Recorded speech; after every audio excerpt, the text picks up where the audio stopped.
விருப்பமிருந்தால் ஆதரவு தாங்க. கூட்டணி கட்சிகளுக்கு பச்சை கொடி காட்டிய ஸ்டாலின். விஜயின் முதல்வர் கனவு பலிக்குமா? இதுபோன்ற முக்கிய அரசியல் அப்டேட்களை தொடர்ந்து பார்க்க இந்த சேனலை சப்ஸ்கிரைப் செய்து சப்போர்ட் பண்ணுங்கள். இப்போது முழு தகவலை பார்க்கலாம். தமிழக சட்டமன்ற தேர்தல் முடிவுகளுக்கு பிறகு ஆட்சி அமைப்பதில் ஏற்பட்டுள்ள அரசியல் குழப்பம் தற்போது திமுக தலைவர் மு.க. ஸ்டாலின் எடுக்கும் முடிவை நோக்கி திரும்பியுள்ளது என்று அரசியல் வட்டாரங்களில் பேசப்படுகிறது.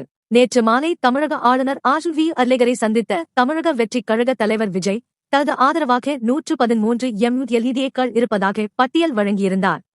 ஆனால் ஆட்சி அமைக்க தேவையான குறைந்தபட்ச பெரும்பான்மையான 118 உறுப்பினர்களின் ஆதரவை நிரூபிக்க வேண்டும் என்று ஆளுநர் தரப்பில் தெரிவிக்கப்பட்டதாக கூறப்படுகிறது.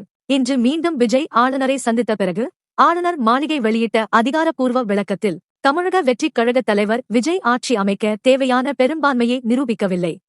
எனவே தற்போதைக்கு அவரை ஆட்சி அமைக்க அழைக்க முடியாது என்று தெரிவிக்கப்பட்டுள்ளது. இதனால் தமிழக அரசியலில் புதிய திருப்பம் ஏற்பட்டுள்ளது. திமுகவை எதிர்த்து தேர்தலில் களமிறங்கிய விஜய் தற்போது அதே திமுக கூட்டணி கட்சிகளின் ஆதரவை நம்ப வேண்டிய சூழல் உருவாகியுள்ளது.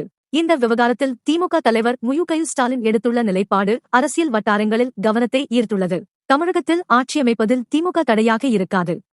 மீண்டும் ஒரு அரசியலமைப்பு நெருக்கடியோ அல்லது மறுதேர்தலோ வருவதை திமுக விரும்பவில்லை என்று அவர் ஏற்கனவே தெரிவித்திருந்தார். மேலும் தனது கூட்டணி கட்சிகளிடம் உங்களுக்கு விருப்பமிருந்தால் தவகவிற்கு ஆதரவு அளிக்கலாம் என்று ஸ்டாலின் கூறியதாக தகவல்கள் வெளியாகியுள்ளன. காங்கிரஸ் கட்சி ஏற்கனவே ஆதரவு மனநிலையை வெளிப்படுத்தியுள்ளதாக கூறப்படும் நிலையில் விசிக உள்ளிட்ட சில கூட்டணி கட்சிகள் திமுகவின் இறுதி முடிவை எதிர்நோக்கியுள்ளன. ஐயுஎம்எல் போன்ற கட்சிகள் திமுக தலைவர் எடுக்கும் முடிவையே நாங்கள் பின்பற்றுவோம் என்று தெரிவித்துள்ளன. இதனால் ஸ்டாலின் வெளிப்படையாக ஆதரவு சிக்னல் கொடுத்தால் மட்டுமே விஜய் 118 என்ற மாஜிக் எண்ணிக்கையை எட்ட முடியும் என்ற அரசியல் கணக்கு உருவாகியுள்ளது. அதாவது விஜயின் முதல்வர் கனவு தற்போது ஸ்டாலின் எடுக்கும் அடுத்த அரசியல் முடிவில்தான் தொங்கிக் கொண்டிருக்கிறது.